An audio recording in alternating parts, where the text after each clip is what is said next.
How to fixing queue, 0 players ahead of you error in Overwatch 2. 1. Be patient, cause it be a visual bug or, servers has reached its predetermined player count limits. See 30,000 players ahead of you. 2.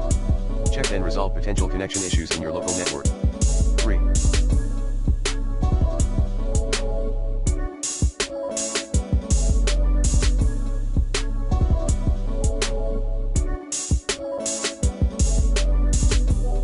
Check out 2 server status. 4.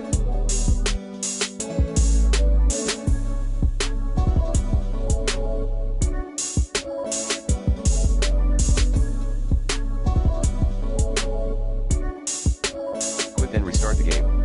5. Update your O2 app.